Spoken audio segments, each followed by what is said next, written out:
네, 기억이 나셔야 되는데 기억이 안 나요? 1번은 이제 단순한 초반부는 이제 개념인데 그 1번은 몇 번 하셨어요? 4번이죠. 그 부동산 개념 중에 이제 1번은 이제 협의 부동산 개념이고 2번은 복합 개념 중에 기술적 개념, 3번은 이제 정착물의 종류가 2개 있는 거 확인하셨는데 그 5번은 이제 준부동산에 대한 상황이 이제 법률적 개념인데 임차인이 설치한 정착물은 이건 당연히 동산이죠. 이거 실제로도 4번으로 이제 이렇게 나와서 오답으로 해서 체크된 적이 있었어요. 1번은 4번. 이건 다 맞았죠. 다 맞았다고 생각하는데 정답률을 보면 또 그렇지가 않습니다. 1번은 4번이고 하나 더 보면은 2번은 몇 번 하셨어요? 똑같은 문제니까 2번이죠. 그렇죠? 1번에 보기 3번의 토지 정착물에는 토지와 독립된 무동 취급되는 것과 토지 일부로 취급되는 것이 이 2가지로 구분이 되는데 요거를 이제 구체적으로 낸 것이 2번 지문의 보기 2번이죠. 독립된 정착물은 건물, 소유권 보존 등기된 수목의 집단, 이 즉 임목하고 명예보호 갖춘 그런 수목하고 농작물 이렇게 되어 있는데 건물은 이제 독립된 정착물이죠. 나머지 돌담, 구거, 터널, 우물, 도로 포장은 이제 민법상에 나오는 토지의 일부에 해당되는 정착물. 아마 그래서 정답은 2번으로 체크하셨죠? 아니에요? 몇 번 하셨어? 몇 번 하셨어? 몇 번? 1번? 1번? 1번이 뭐예요? 자산, 자본, 상품, 생산 요소, 소비재. 이것은 경제적이야, 기술적이야? 경제적이죠. 자산, 자본, 상품, 생산, 소비재. 경제고 기술은 뭐가 있었어요? 자연, 공간, 위치, 환경. 그 1번을 만약에 없다고 보시면은 2번이 답이 체크가 되시겠어? 그것도 아니야? 그러면 답안지를 봐야 돼. 정답률이 얼마인지. 그래서 이거는 뭐 그냥 간단하게 내드리는 건데 시험 수준도 이 정도로 내든지 이거보다 더 쉽게 내는 경향이 부동산 개념입니다. 이것도 아마 이제 대부분 맞히셨을 거야. 3번은 토지 용어 중에 하나 집어넣었죠. 이건 개념 무슨 뜻이죠? 그 빈지죠, 빈지. 그쵸? 답은 빈지 3번이 됩니다. 이것도 틀렸어? 선물 포락자 하지 않았겠지?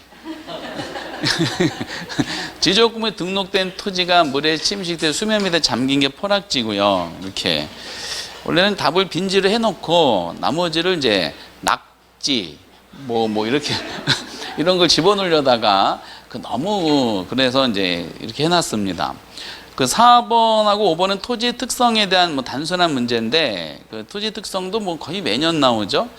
뚜렷하게 4번을 이제 그 대시를 쳐서 그 관계되는 걸 하나씩 짚어보는 시험 형식으로 해봤는데 딱 보자마자 이건 몇 번 하셨어? 1번이죠. 국지와 지역 짝짝짝 나오면 다 뭐라고요? 부동성에 대해 짝짝짝 나오면 부동성. 오늘은 이제 100% 정답률을 기대한 것 중에 하나가 3번하고 4번 내용입니다. 지금 아니라는 게 밝혀졌어요. 국지와 이렇게. 그래서 그 1번은 부증성이고 4번은 부증성이고 5번에 대한 논리는 가장 틀린 거. 1번의 물리적 감가 이론이 적용이 안 되는 건 아까 4번에 보기 2번처럼 무슨 특성이야? 영속성이죠. 4번에 2번하고 5번에 1번이 서로 배치되니까 둘 중에 하나가 이제 냈겠죠. 부증성이고 이제 2번처럼 지역 나오면 부동성이고 일물과 법칙 안 되는 건 개별성이고 소득 자본이득 기대하는 게 영속성이고 소유자 수를 이제 제한하는 게 고가성 이런 논리가 나오죠. 그러니까 정답은 1번은 영속성. 여기까지 아마 다 맞지 않았을까라고 기대했는데 아닌 게 밝혀졌어요. 조금 전에.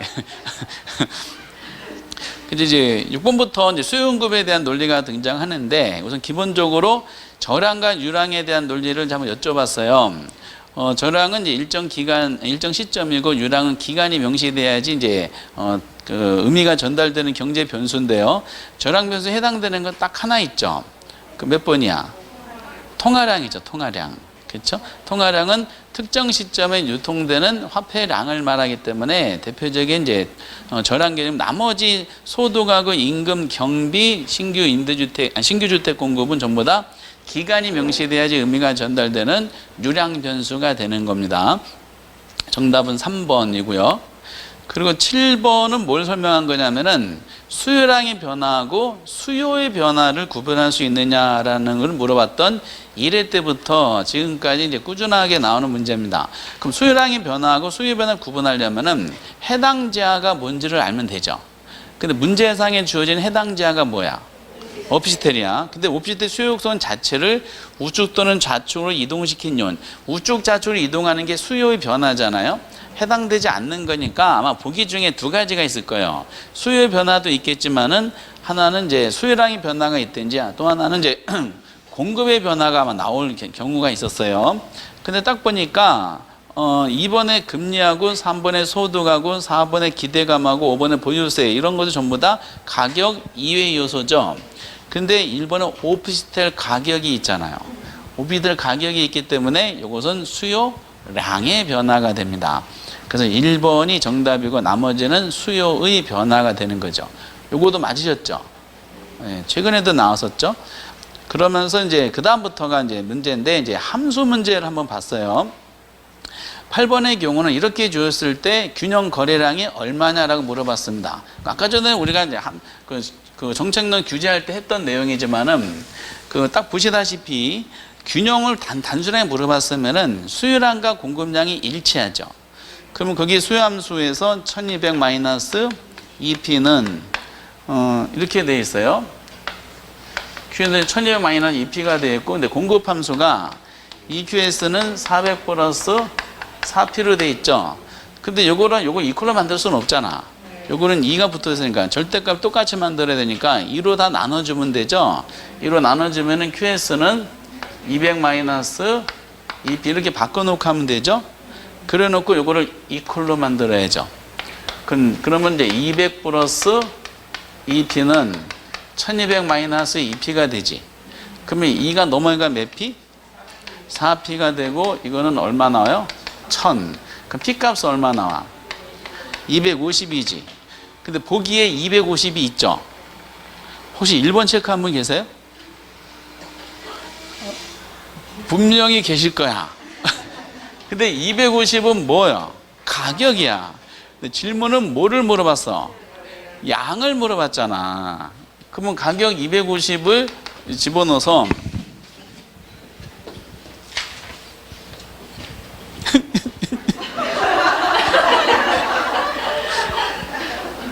2번은 왜 이래? 2번은 왜 이렇게 정답률이 30%밖에 안 돼요? 건물을 못 봤어요?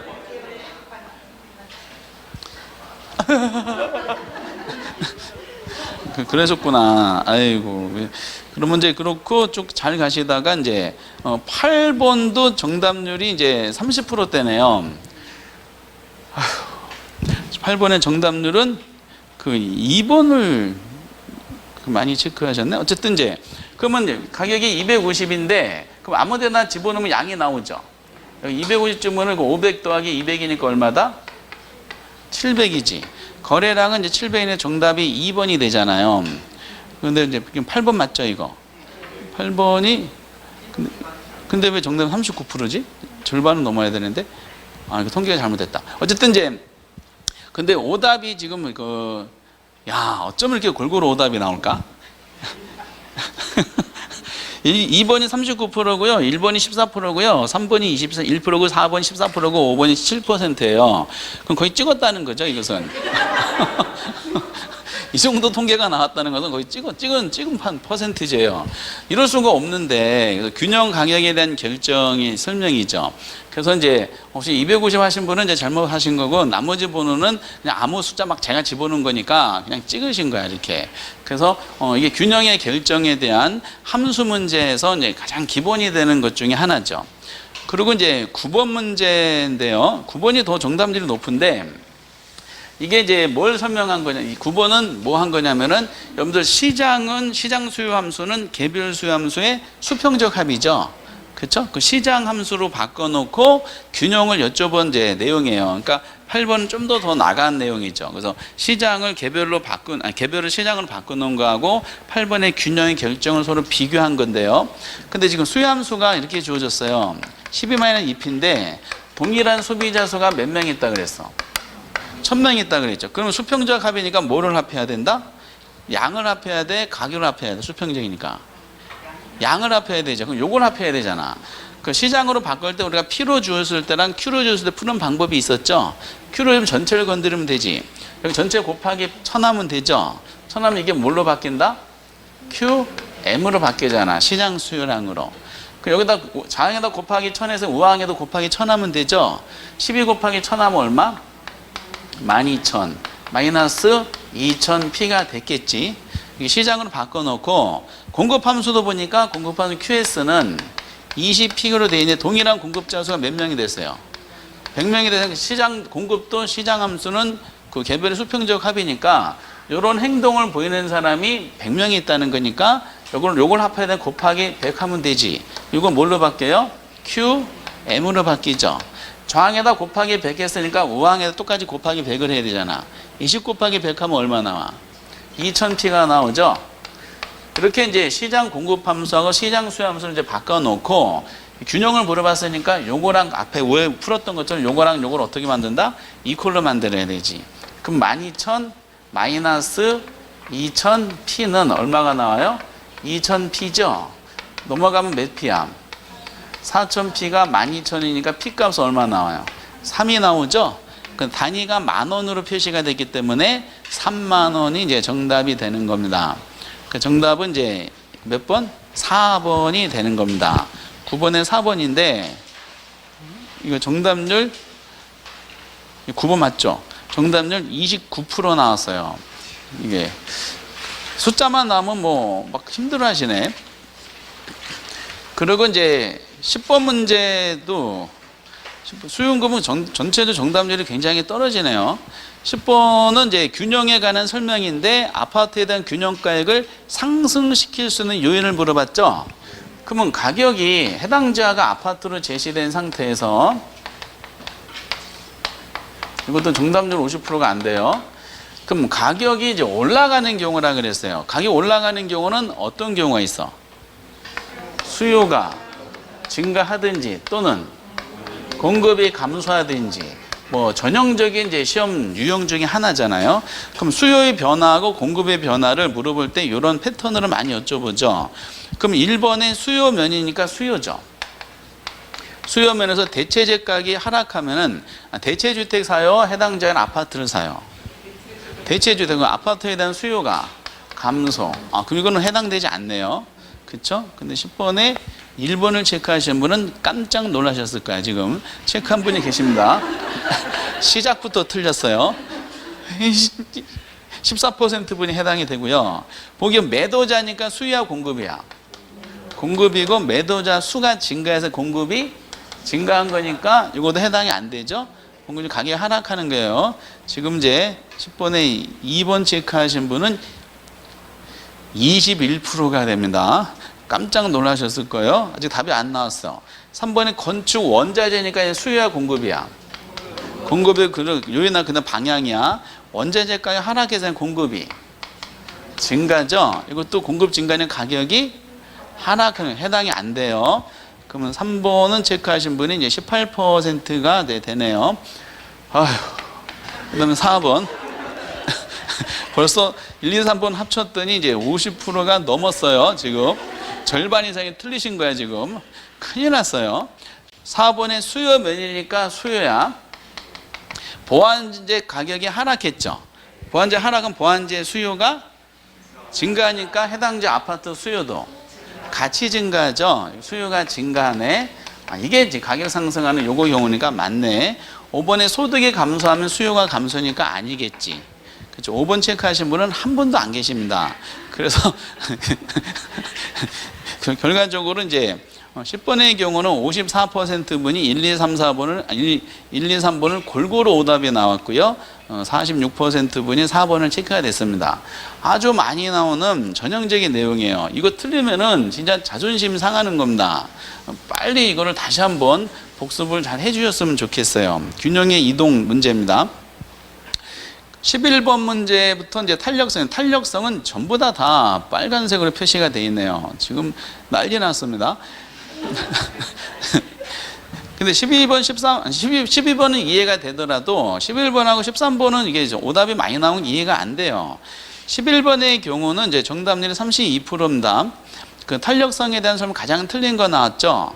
그러면 이제 1번에 보면은 가격이 비탄력적이야. 수요가 비탄력적이 1보다 큰 거야, 작은 거야? 작은 거죠. 그럼 수요의 가격 탄력성은 가격의 변화, 수요량의 변화율이니까 얘가 1보다 작으려면은 아래 숫자가 커야 돼, 위에 숫자가 커야 돼? 아래 숫자가 커야지 1보다 작은 값 나올 거 아니야. 그러면 이제 틀린 거니까 가격의 변화율이 요것이 수요량의 변화율보다 더 크다는 뜻이지. 그래서 분모가 커야지 1보다 작은 값이 나오는 거죠. 이거 맞는 말 틀린 말? 맞는 말이잖아. 그쵸? 비탄력적인 1보다 작은 거니까. 근데 11번은 이제 1번 체크하신 분이 이제 18% 분이 계시고요. 그리고 2번에 공급이 가격에서 완전 탄력적이야. 완전 비탄력적이야. 그럼 가격이 아무리 변한다 하더라도 공급량은 전혀 변하지 않는다는 것이다. 맞죠? 완전 비탄이란 말은 공급 곡선이 수직선이 되니까 이건 가격이 아무리 변한다 하더라도 공급량은 전혀 변하지 않는 겁니다. 딱 한 번 이거를 이제 체크가 돼 있고요. 이거 당연히 맞고. 그리고 이제 3번에 수요의 가격 탄력성이 완전 탄력. 엄청 나오는 문제입니다. 균형의 이제 이동이죠. 올해도 이 주제는 반드시 나올 텐데, 질문이 뭐냐면 균형 가격이 변하는 거야. 그러면 수요의 가격이 완전 탄력적이다. 원래는 균형은 이렇게 해야 되는데 조건에 맞췄어요. 그럼 수요가 완전 탄이면 수요 곡선을 어떻게 그려야 돼? 이걸 잡아뜨려야 되죠. 공급을 우상향으로 만들어 놓고 이때 수요도 변할 수 있고 공급도 변할 수 있는데 지금 뭐가 변했다 그랬어요? 공급이 증가했죠. 얘를 움직여야 되잖아. 어느 쪽 움직여야 돼? 우측으로 이렇게 움직여야 되죠. 우측 움직이면은 가격은 변하지 않았고 뭐만?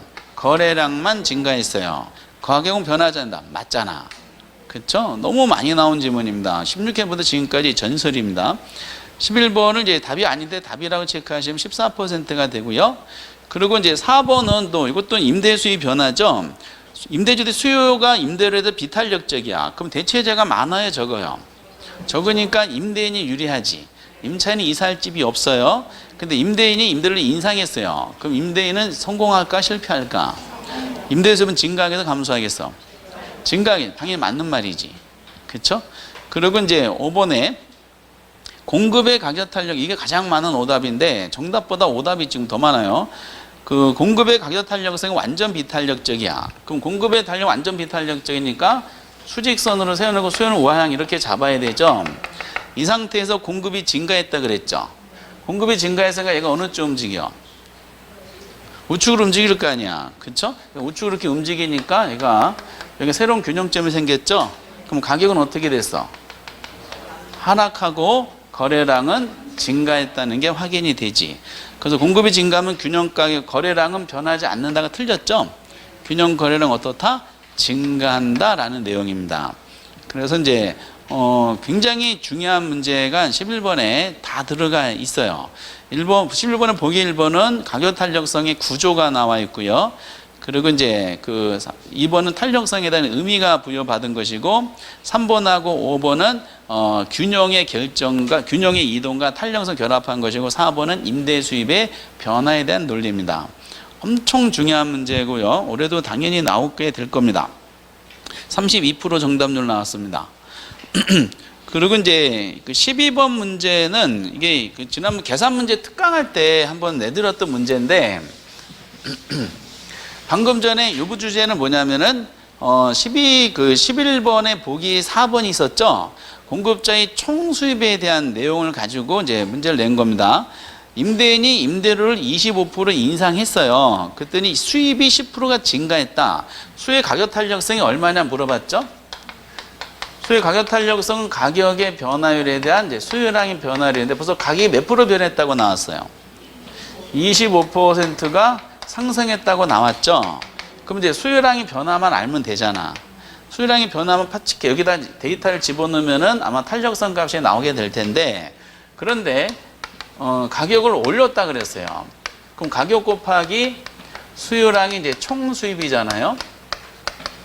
그럼 기존의 수입을 가지고 했을 때 100분의 1이기 때문에 가격은 이제 100%라고 보고 그럼 수요량도 만약에 100%다. 그럼 가격 100% 곱하기 수요량 100%하면 총 수입은 몇 %가 돼? 100%가 나오죠? 그 상태에서 이제 가격을 몇 % 올렸어? 그죠? 새로운 수입이죠? 수입을, 가격을 25% 올렸죠? 그럼 가격이 100%에서 몇 %가 됐어? 125%가 됐을 거 아니야? 그럼 곱하기, 그랬더니 수입이 몇 %가 변했다 그랬어? 임대 수입이 10%가 증가했다 그랬죠? 그럼 10% 됐을 거 아니야? 그럼 여기다가 요 숫자는 우리가 구할 수 있어 없어? 구할 수 있죠? 가격이 100에서 25%가 125%였는데 수입이 110% 올라갔다? 그럼 여기다 X값 잡으면은 요 X는 125분의 110이 되잖아. 그럼 110을 125로 나누면 얼마가 나와요? 88%가 나옵니다. 88%가 됐구나. 이 말은 결과 무슨 뜻이다? 가격은 25%가 변했죠. 그럼 수요량은 몇 %가 변한 거야? 100에서 88% 됐다는 것은 몇 %? 그 100에서 88% 빼면 10이 나오지 않아요? 그럼 수요량은 12%가 감소했다는 뜻이잖아. 이해되세요? 그럼 가격이 25% 올렸더니 수요량은 몇 %? 12%가 감소했구나라는 논리죠. 그러면 여기 12를 25로 나누면 숫자가 나오죠. 이게 이제 수요의 가격 탄력성 값이 됩니다. 그래서 이것이 0.48인가 나올 겁니다. 정답은 이제 1번이 되는 거죠. 이렇게. 지금 뭐 한 건지 아시겠어요? 예. 한 번도 출제된 사례는 없어요. 그래서 다만 이제 이것이 11번처럼 보기 4번, 11번의 보기 4번처럼 지문으로 나오는 내용을 한번 숫자로 해본 거니까 한번 참고만 한번 해보시기 바랍니다. 이렇게 지나가다가 잠깐 본 것이고요. 13번 문제를 한번 보겠습니다. 13번은 작년에 나온 문제를 제가 숫자만 바꿔본 거예요. 우리 시험에 엄청 나오는 문제 스타일인데, 근데 이거를 틀리면 안 됐던 겁니다. 이거 굉장히 강조를 많이 했는데 이거 좀 슬퍼요. 이게 틀리면은. 그럼 가격 탄력성, 소득 탄력성, 교차 탄력성이 3개가 있죠. 그럼 3가지 요소. 그러니까 아파트에 대한 질문이니까 아파트 가격과 소득과 그리고 빌라라는 3가지 요소가 동시에 아파트 수요량에 영향 줬을 때에 아파트 수요량의 변화에 대한 설명이야. 그럼 끼리끼리 하라 그랬죠. 그럼 가격 탄력성부터 할까? 가격 탄력성 얼마 나왔어? 2가 주어졌어요. 그러면 아파트에 대한 아파트 가격 탄력성이니까 아파트 가격 변화가 주어졌을 거 아니야. 아파트 가격이 얼마 변했다 그래서 5%가 상승했지. 그럼 아파트 가격 때문에 아파트 수요량은 변했을 거 아니야. 먼저 크기. 그러면 끼리끼리 하면 돼요. 그러면 5%랑 가격을 두 개 곱하면 되지. 그럼 5% 곱하기 2 하니까 몇 %? 10%. 그 다음에 방향, 증가 감소. 당연히 감소해야 되죠.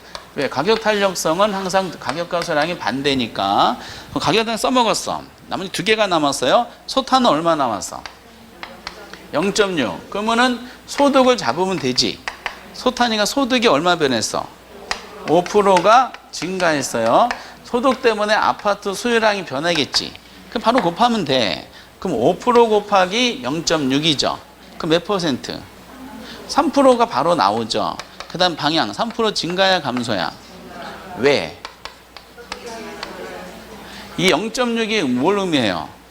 이 아파트가 정상제를 의미하죠. 왜? 플러스 값 주었으니까. 그래서 이제 그 2개 써먹어서 이제 마지막 남은 게 교차 탄력성이죠. 교차 탄력성이 얼마 주어졌어? 0.4. 그러면은 아파트 수요량에 영향 미친 것이 아파트 가격이 아니라 이것은 빌라 가격이네. 빌라가 얼마 변했는지가 주어졌겠지. 빌라가 몇 %? 10%. 그냥 끼리끼리 하면 돼요. 10% 상승했으니까 아파트 수요량 몇 %? 그냥 10% 곱하기 0.4 하면 되지. 몇 %? 4%. 그 다음에 방향 증가 감소. 증가. 왜? 이 교차가 0.4란 말은 아파트하고 빌라가 무슨 관계라는 뜻이야? 대체제죠. 빌라비는 빌라 안 살 거 아니야. 아파트로 몰려오겠지. 이건 플러스 값이니까. 그럼 결국 이 아파트는 이 작년 문제 그대로인데 아파트 가격 자체 상승해서 10% 감소한 거를 소득이 한 3% 증가와 빌라가 4% 증가로 상쇄시켰죠. 이거 다 더하니까 몇 %? 3%가 감소가 정답이 되는 겁니다. 아주 이제 요즘 트렌드죠. 그래서 이제 3% 감소니까 1번이 정답이 되는 겁니다. 지금 수요응급은 지금 거의 지금 저한테 주어진 자료는 전부 빨간색으로 표시해 줬어요. 빨간색은 정답률이 40%대 미만을 말합니다, 지금. 그러니까 너무 정책논가 하다 보니까 수요응급 다 까먹으신 거예요. 그러니까 이제 다시 회복하면 되는 거니까 아주 중요한 문제만, 그러니까 12번 빼고는 아주 중요한 문제만 다 모아놨습니다. 이렇게 시험에 이제 매년 거의 출제된다고 보는. 그래서 잘 다시 한번 복습해 주시고요. 14번은 이제 드물게 80%대가 나왔는데 경계 변동은 되게 쉬워하시는 것 같아요. 그럼 1번은 틀렸죠. 우리가 예기치 못한 사태 하면 무슨 변동? 무작위적 변동이고요. 그리고 이제 2번은 진폭이 작지 않죠. 진폭은 크죠. 그리고 상향 시장에서는 중개업자는 매도자 중시야, 매수자 중시야. 매도자 중시죠. 우리가 이제 시장 경기 변동 논할 때 여기가 무슨 국면? 여기가 회복, 여기가 상향, 여기가 후퇴, 여기가 하향. 이게 반복되는 순환적 변동이죠. 가운데 정점 잘라서 왼쪽은 누구 중시? 매도자. 오른쪽은 감정평가업자. 옛날까지 지금 무슨 가? 왼쪽은 하한가, 상한가. 회상과 도수하상 그랬죠. 그 질문은 이제 보기 3번은 상향시장 국면이에요. 그러니까 매도자 중시라는 것은 매물이 많아요, 적어요? 매물이 많아요? 매물이 적죠? 상향시장에서는 매도자들이 물건을 안 팔려고 그러잖아. 그러니까 매도자들은 거래 성립 시기를 늦추려 하고 매수자가 단기를 하겠지. 그렇죠. 그래서 매도자 매수자가 지금 바뀌었잖아. 그죠? 이제 14번의 경우는 지금 오답이 2번, 3번, 4번으로 이제 지금 조금씩 돼 있어요. 그리고 4번의 상향 시장에서 매수자 중시하는 게 아니죠. 누구 중시하면 매도자 중시하면 도수 하상이야. 5번이 정답이죠. 5번 이렇게. 그리고 이제 15번도 되게 고전하셨는데 거미줄 모형을 이제 우리가 순서대로 쭉 내고 있습니다. 거미줄 모형에서 우리가 확인할 사항은 역시 에이스는 거미줄 시차잖아. 가격이 변하면 수요는 즉각 반응하고 공급은 일정 시간 후에 반응한다는 건데 거의 이제 일방적으로 나오는 문제가 거미줄 모형 형태가 수렴형, 발산형, 순환형이 있잖아요. 그러면은 수렴형이 되려면은 우리가 조건이 있죠. 균형을 찾아가는 내용이죠. 조건이 이제 탄력성 따지면은 수탄이 뭐보다 커야 돼? 공탄보다 크든지, 기울기로 따지면은 공기가 더 커야 되지. 근데 이거를 함수로 물어보잖아. 숫자로 물어보는 건 쉬우니까 함수로 물을 때는 뭐 가지고 판단하라? 기울기 가지고 판단해야 된다 그랬죠. 공기가 그럼 수렴형이야. 반대면 발산형이고. 그러면 뭐 앞에 붙는 게 기울기다? 다 아시네. 다 아시는데 왜 그러셨어? 그럼 3번에 보면은 지금 오답이 이제 지금 이게 15번 문제죠. 1번, 2번 체크하시면 다시 한번 거미줄 모형 책을 학교 노트를 다시 보세요. 그럼 3, 4번에 대한 논리인데 3번에 보면 수요함수가 주어졌지. 수요함수가 이제 Q는 500-2P잖아. 그럼 이제 그 A 부동산 3번의 경우는 수요 곡선의 기울기가 얼마 나왔어? Q 앞에 보는 기울기가 2가 넘어가야 되잖아. 2가 넘어가면 수기가 2분의 1이 나왔지. 공기도 계산해야 되죠. 그 공급함수가 2Q는 6이 넘어가죠. 6이 넘어가면 6분의 2가 될 거 아니야. 아니 6분의 2죠. 6분의 2니까 얼마야? 3분의 1이야. 그래서 이제 Q 앞에 붙는 게 기울기니까 그러면 수기가 2분의 1이 커요? 3분의 1이 커요? 2분의 1이 더 크잖아. 그럼 수기가 더 큰 거니까 수렴형이야? 발산형이야? 아니 공기가 커야지 수렴형이라니까? 그러니까 수기가 2분의 1이 더 큰 수기가 더 크니까 이거 무슨 형태다? 발산형이 되겠지. 발산형이 지금 뭐로 돼 있어요? 수렴형으로 돼 있잖아. 그 오답도 4번이 있어요. 4번의 경우 수기가 얼마 나와? Q 앞에 보니까 2가 넘어가잖아. 2P가 2가 넘어가면 수기가 얼마 나왔어요? 2분의 1이 나왔고 공급선의 기울기는 3이 넘어가지. 3이 넘어가니까 Q 앞에 붙는 건 3분의 4잖아. 2분의 1이 커요? 3분의 4가 커? 3분의 4가 크지. 이건 무슨 형이야? 수렴형이 되겠지. 그럼 4번은 맞지. 그래서 항상 우리가 이렇게 함수로 물어보는 것이 최근의 트렌드인데 항상 어차피 탄력성을 하기보다는 한쪽 방이 공부하면 되니까 Q 앞에 붙어 있는 게 키울기다. 그래서 Q 앞에 붙어 있는 게 키울기라고 해서 키울기. 그 P에 대한 절대값을 맞춰놓고 1로 통일시킨 다음에 넘어가서 기울기 값을 비교하시면 된다. 이게 작년에 안 나오고 재작년 문제인데 이 문제가 재작년에 이제 나왔고 작년 쉬었으니까 좀 출제의 계제가 높아지긴 했습니다. 왜냐하면 경제론은 수요 공급을 이론하고 경기 변동이 두 가지로 구성이 되는데 수요 공급만 다 내지는 않아요.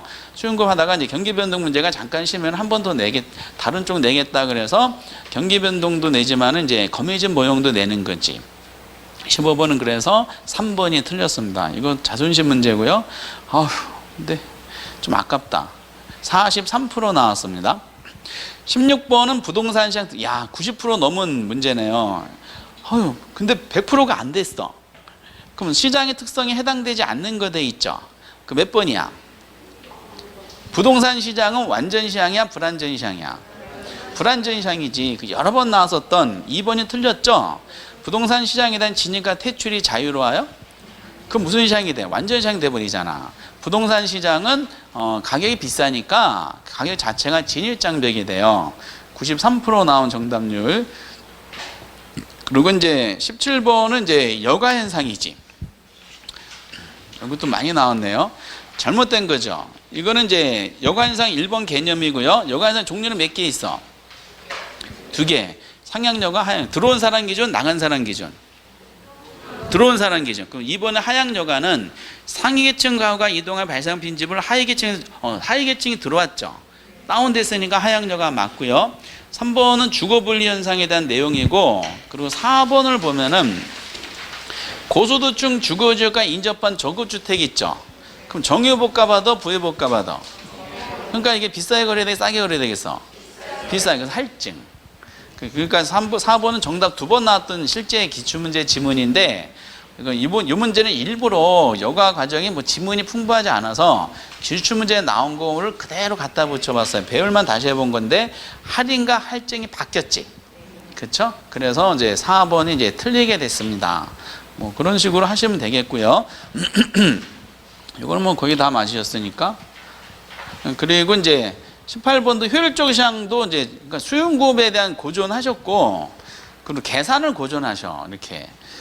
그리고 이제 나머지는 다 무난하신 것 같아요. 18번의 효율적 시장은 종류가 몇 개 있어요. 3개. 약중 강이야. 가장 틀린 건데 이것도 정답률이 75% 나왔습니다. 답은 골고루 오답이 나왔는데 1번 봤더니 약성 시장에서 그랬어요. 그러면 약성에 있는 사람들은 이미 과거 정보를 알고 있지. 투자자가 기술적 분석에서 무슨 정보가 들어갔다? 과거. 그러니까 이미 기존 시장 약성시장에 있는 사람들 알고 있는 정보를 가지고 참여했기 때문에 초과이론을 얻을 수가 있어요, 없어요? 없다고 해야 되지. 남들이 알고 있는 정보를 가지고 들어가기 때문에 초과 얻을 수가 없고, 이번에 강성시장은 항상 할당 효율적 시장이 되나요? 그죠? 왜? 강성시장 무슨 시장이야? 완전 시장 논리잖아. 정보비용이 있어, 없어? 할당 효율적 시장이라는 것은 정보 비용과 정보 가치가 같은 시장인데 완전 시장은 반드시 할당 효율적 시장이 되잖아. 정보 비용 자체가 없고 정보 가치도 얻을 수 없기 때문에 결국 같죠. 그러니까 이제 초과이익을 얻을 수가 없는 구조가 이제 할당 효율적 시장이지. 근데 강성이 완전 시장 논리이기 때문에 이건 당연히 맞고요. 3번의 중강성 시장에서 그럼 무슨 여기까지 딱 해석하면은 중강성 시장에 있는 사람은 무슨 정보까지 이미 다 알고 있어. 현재 정보까지 알고 있는 시장인데 투자자가 기본적 분석에 무슨 정보가 들어간 거야? 현재. 그러면 남들이 알고 있는 정보 가지고 들어간 거죠. 초과를 얻을 수가 있다고 해야 돼, 없다고 해야 돼? 없다고 해야 돼요. 그렇죠? 그리고 이제 우리가 할당 효율적 시장에서 나온 2가지 지문 중에 하나 4번이죠. 완전은 반드시 할당이 되지만은 불완전 시장도 할당이 될 수 있나 없나요? 될 수가 있죠. 4번은 맞잖아. 그리고 5번에 정보병이 존재한다는 것은 시장이 무슨 시장을 말해요? 불완전 시장을 말하잖아. 왜? 완전 시장은 정보병 자체가 존재하지 않는 시장이기 때문에 그렇죠. 잠깐만, 답이 없나? 제가 잘못 읽었네. 3번은 초과를 얻을 수가 없다 그랬는데 얻을 수가 있다 그랬으니까 3번이 틀렸잖아요. 이거 맞췄죠? 아니야. 어떻게 골고루 1, 2, 4, 5번의 오답이 나오시지? 골고루. 정답률은 물론 75%가 3번 잘 체크가 됐습니다. 그래서 올해는 아마 틀림없을 텐데 앞에 나왔던 부동산 시장의 특성하고 효율적 시장을 묶어서 한 문제가 틀림없이 나올 겁니다. 그리고 이제 19번도 80%가 넘으셨어요. 도시 내부 구조를 하면 딱 떠오르는 사람 몇 명? 3명. 동심원 이론 누구? 버제스. 선영 이론 허이트. 해리술만의 말씀 이론. 우와. 그렇게 하는 거죠. 그러면 동심원 이론이야. 보기 1번. 1번을 체크한 분들 계셔서 점이지대가 아주 중요하죠. 점이지대 가운데부터 몇 번째 있어요? 두 번째이죠. 중심 업무지구가 있고 그 다음에 점유지대가 있고 외곽은 주거지대인데 소득이 낮은 저소득층 지대가 먼저 있고 고소득층 지대, 통근자 주거지대가 제일 외곽에 존재하죠. 그 내용이 뭐냐 봤더니 점의 고소득층 주거지 도심에 가깝다. 맞잖아. 그쵸? 이건 1번은 맞고 호이트의 선형이론이 있죠? 그 호이트의 선형이론은 무조건 키워드가 무슨 단어다? 교통망을 찾아야 돼. 교통망이 축은 도심하고 접근성이 용이하게 만드는 점, 땅값이 비싸잖아. 비싸니까 그 소득이 높은 사람들이 거주하겠죠. 주택 가격 지불 능력의 차이가 주거지 공간을 결정한 중요 요소니까. 서는 주요 교통 축과 접근 양호한적이 입지하는 사람은 저소득층이 아니라 무슨 계층? 고소득층이지. 요게 작년 2019년도에 감정평가사 시험에 나왔었던 도시 내부구의 정답 체크 항목입니다. 보기 2번 가지고 고소득층을 저소득층으로 이제 바꿔서 냈더라고요. 나머지는 자 똑같은 이제 질문들이 쭉 설명이 됐어요. 19번은 이제 그렇게 뭐 빈도가 많이 내는 않지만은 19번에 대한 82%. 나머지 번호 체크하신 분들은 약간 착각하신 것 같아. 그러다가 잘 가시다가 14번부터 19번까지는 정답률이 이제 잘 가셨어. 15번은 또 그렇지도 않네. 15번 제외하고 잘 가시다가 지금 20번에 외국인 이제 많이 나온 여기부터 이제 또 고전하시기 시작하셨네. 지대로 나왔잖아. 틀린 거 1번. 리카도 차액지대설에 따르면 리카도야. 지대는 가격에 결정된 결과래. 맞죠? 리카도는 가격이 지대 결정해, 지대가 결정해. 가격이 지대를 결정한다는 논리죠. 때문에 지대는 가격을 결정하는 원인이 아니라 가격에 의해서 결정된 결과물이기 때문에 소득, 잉여, 이윤으로 보는 내용이에요. 이건 맞아요. 투넷. 이번에 투넷에 따른 집약적 생산 방식 한 개 가팔라요? 안 많아요? 집약적에서는 가파르잖아. 도심에 가깝게 있어야 되고요. 급하다. 옛날에 이걸 완만하게 한번 이렇게 나온 사례가 있었어요. 3번 마르크스 나왔지. 절대지대설. 지대는 가격을 결정하는 원인이 결코 될 수 없다. 맞아요? 틀려요? 마르크스는 절대지대설을 통해서 이 지대는 지대가 결정해, 가격이 지대 결정해. 지대가 가격을 결정한다. 그럼 지대가 결정한다는 말은 곡물가를 결정하는 원인이라는 거야, 결과라는 거야? 원인이라는 거지. 그러니까 요거는 틀린 거지. 지대는 가격 결정 원인이 결코 될 수 없다가 아니라 지대는 가격 결정은 원인이다 라고 얘기한 거죠. 그리고 4번에 입찰지대 곡선은 여러 개 지대 곡선 가장 높은 부분을 연결한 선이야, 낮은 부분을 연결한 선이야? 높은 여러 개 지대 곡선이 있으면은 이거 가장 높은 부분을 쭉 연결한 허락선을 입찰지대 곡선. 요것도 언젠가는 이거를 낮은 부분으로 낼 것이고요. 작년 2019년 평가사 시험에서는 이 입찰지대 곡선 모양이 무슨 모양이야? 이게 우항이잖아. 우상향으로 낸 적이 있죠. 이렇게 우상향으로 만약에 내잖아요. 그럼 다 맞을 것 같죠? 우리 학원만 다 맞아요. 전 세계적으로는 많이 틀립니다. 이렇게 어쨌든 그런 논리고. 그리고 경제지대가 있잖아요. 경제지대는 뭐를 초과해서 지불한 소득이야? 전용 수입을 초과해서 지불한 수입. 그래서 어떤 생산 요소를 현재 용도에 머물도록 하기 위해서 필요한 지급액 있죠. 여기까지가 전용 수입이잖아. 이거를 초과해서 지불한 소득이 뭐다? 경제지대. 이런 논리예요. 그래서 20번의 경우는 지금 이제 정답이 지금 3번이죠. 근데 아주 골고루 오답이야. 1번 14%, 2번 16%, 3번 14%, 5번 11%가 나왔기 때문에 지대로는 꼭 나오니까 다시 한번 이게 왜 틀렸고 왜 맞았는지를 오후에 꼭 확인해 주셔야 돼. 중요한 질문입니다. 지대로는 틀리면은 속상함이 하늘을 찔러요. 이렇게. 그리고 21번은 배버 나왔죠. 배버는 거의 출제되지 않지만은 원료지향형 산업이 되는 경우 있습니다. 원료지향형 산업이 된다는 것은 수송비를 강조하는 건데 조건이 쭉 나오죠. 원료지향 산업이 되려면은 어떻게 돼야 돼? 원료 수송비하고 제품 수송비 비교했을 때 어느 게 더 커지? 원료지향형이야. 원료비가 더 커야 되고, 그리고 또 중량 증가 산업이야, 감소 산업이야. 중량 감소 산업이고, 그리고 원료 지수 있죠. 뭐보다 커야 돼? 1보다 커야 되고, 입지 중량은 2보다 커야 돼요. 이 조건이야. 근데 이제 해당되지 않는 건데 1번처럼 부패하기 쉬운 원료 이용 산업은 당연히 생산지 근처에 있어야 되죠. 중량 감소 산업 나왔고 원료 지수가 1.2인 산업 해당되죠. 1보다 크니까 입지 중량이 2.5인 산업 해당되지. 2보다 크니까 5번에 국제 원료 수송비가 제품 수송비보다 작대. 제품 그 원료 수송비보다 작은 경우잖아. 그러면 뭐가 더 크다는 거야? 제품 수송비가 크면은 무슨 형이야? 원료 제한형의 반대말이 시장 제한형이죠. 그러니까 5번이 시장 제한형이고 나머지 1, 2, 3, 4번은 원료 제한형에 대한 기본적인 질문이 되는 거죠. 21번은 뭐 많이 맞으셨어요. 그래서 오답이 4번이 제일 많네요. 그래도. 근데 어차피 입지 중량이 4번 체크하시 입지 중량이 나온 사례는 없어요. 그러니까 1번, 2번, 3번은 나왔었는데 그래서 이거 잘 내지 않는 거니까 그래도 한번 잠깐 확인만 해보시고요. 22번은 이건 왜 이렇게 많이 틀렸지? 22번? 좀 이상하네. 틀린 겁니다. 22번. 옳은 걸 착각하셨나?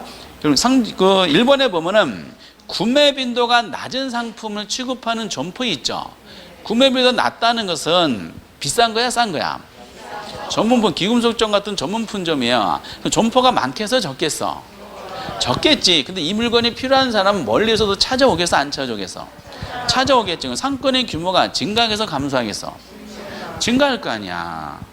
만약에 귀금속점이 서울에서만 판매하는 귀금속점이 있다, 전 세계적으로.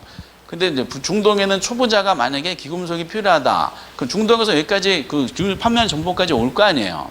그러면 귀금속점의 배우지는 중동까지 확장되는 거지. 구매 빈도가 낮은 상품을 취급하는 점포는 상권의 규모가 증가합니다. 근데 이거를 맞다고 생각하니까 답을 못 찾아서 골고루 그냥 오답으로 막 체크가 된 것 같아요. 22번에 진짜 골고루 오답이 나왔는데 한번 볼게요.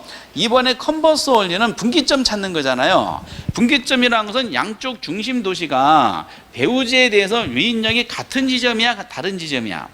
같은 지점이지. 분기점을 찾는 거야. 힘이 유인력이 똑같은 지점을 찾는 것이 분기점이고요. 그리고 크리스탈로의 중심지론 있죠. 그 중심지론은 중차 중심지가 포용하는 저차 중심지수는 고차에서 저차로 분포도가 늘어나 줄어들어? 늘어날 거 아니야. 왜? 고차 중심지는 많아요, 적어요?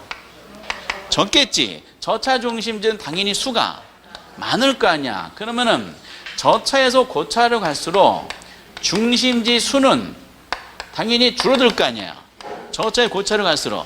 대신에 고차에서 저차로 갈수록은 당연히 중심지 수는 늘어나겠지. 그러니까 중차가 흡수하는 저차 수는 저차의 고차가 줄어드는 대신에 고차의 저차가 갈수록 늘어난다, 이렇게 하셔야 되죠. 이거는 당연히 맞고, 레일리 소멸력 법칙에 따르면은 구매 제한 비율 있죠. 구매 제한 비율은 약한 쪽 가까운 분기점이 약한 쪽 가까운 데 형성돼, 강한 쪽 가까운 데 형성돼. 약한 쪽 가까운 데 형성되죠. 그럼 X 도시하고 Y 도시가 있는데 어디가 더 커? 그럼 어디에 가깝게 형성돼야 돼? Y에 가깝게 형성돼야 돼요. 맞지? 5번에 허프 논할 때는 허프는 레일리가 제시한 크기하고 거리에다 뭐를 첨가하시면 돼? 점포 수. 그래서 2, 3, 4, 5번은 전형적으로 나오고 있는 지문이다라고 보시면 되겠고요. 그리고 시험에 거의 올해 아마 틀림없다고 보고 있는 중령보형에 대한 계산 문제입니다. 이거 엄청 틀리셨는데 지난번 계산 문제 특강할 때 한번 해봤어요. 랠리의 소멸력 법칙인데 C에서 A 도시로 구매할 때 유인되는 비율을 물어봤잖아. 그러면은 랠리면은 그냥 딱딱 떨어진 숫자가 나왔으니까 A하고 B 할 때 크기를 비교 한번 해보세요. 크기는 A, B 중에 어디가 유리해? A가 유리하지. 9하고 4니까 A가 몇 배 유리해? 9를 4로 나누면 되죠. 2.25 대 1이 될 거야. 그리고 거리는 어디가 유리해? 거리는 B가 유리하지. 몇 배 유리해? 2배 유리하죠. 근데 2의 제곱이니까 몇 배? 4. 그럼 1일 때 4가 돼. 그건 유인력 B가 나오지.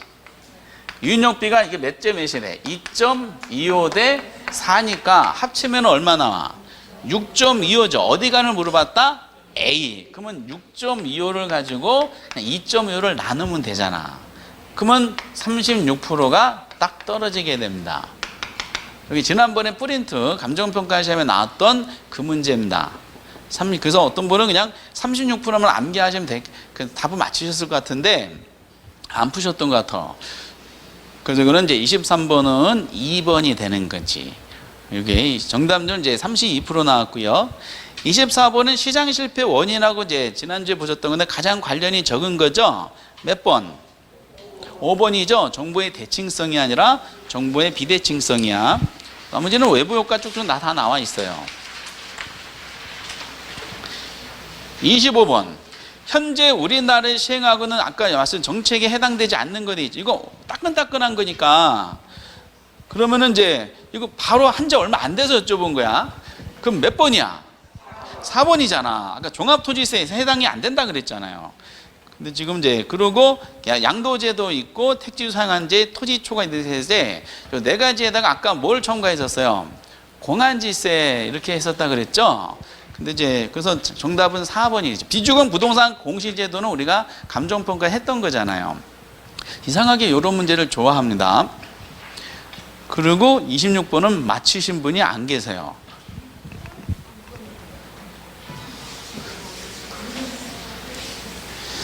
아, 26번은 정답률이 이제 14%인데 찍었어요? 우리가 이제 보기 1번은 당연한 말이고요. 이제 보기 2번 볼까요? 외부 경제 정의야 부야? 정의야. 외부 경제정. 유발하는 이제 생산은 시장기에 맡길 경우에 외부 경제 유발하는 재화의 생산량은 사회적 요구의 적정 생산량보다 적죠. 그럼 정의회복과 같은 것은 사적 생산량이 많아요?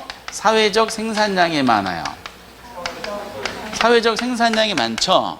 시장 기능에 맡기면은 정을 유발하는 행위는 사회적으로 요구되는 적정 생산량보다 얘가 과소 생산이 되잖아. 이거 이제 과소 생산이 됩니다. 그러니까 요거는 맞고요. 그럼 3번에 그럼 부의 외부효과가 있는 재화의 사회적 편익은 사적 편익보다 작다고 돼 있죠. 이것부터 표현했었죠. 부의 외부효과야, 편익이야. 부외부효과는 사적 편익이 커요, 사회적 편익이 커요. 그 사회적 편익이 더 사회적 편익이 커요? 사적 편익이 더 크잖아. 지금 부를 물어봤어? 정을 물어봤어? 부를 물어봤잖아요. 부를 유발시킨 사람은 그 행위를 또 엄청난 이익을 향유하잖아. 사적 편익이 사회적 편익이 크니까 사회적 편익은 사적 편익보다 작다. 맞는 말 틀린 말? 어? 맞는 말이잖아. 방금 사적 편익이 크다 그랬으면은 사회적 편익은 이거보다 무슨 뜻이야? 작다는 뜻이잖아요. 사회적 편익은 사적 편익보다 작다. 맞지? 이거 옳은 지문입니다. 뭘 착각하셨지? 4번에 부의 외부효과에 대한 규제는 가치를 상승시킬 수도 있죠. 규제를 했으니까 부가 나타나지 않도록 차단시킨 거니까. 그리고 이제 5번에 부의 외부효과에 대한 규제는 시장 실패를 수정한 정부의 경제적 기능 맞죠? 이거 경제적 기능이야. 지금 다음 답이 2번이죠?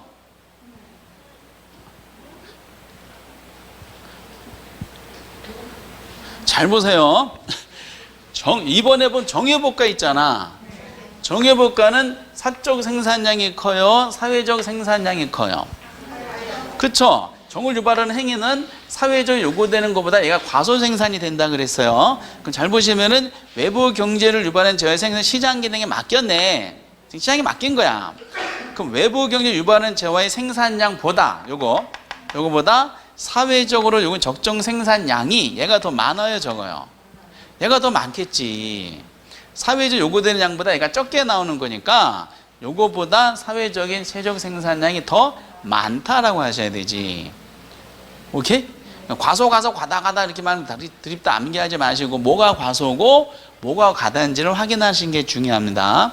그래서 사회적인 최적 생산량이 양은 사적 생산보다 많기 때문에 이거는 재화 사적 생산량보다 사회적으로 요구되는 적정 생산량이 더 적은 것이 아니라 더 많게 된다 이렇게 하셔야 됩니다.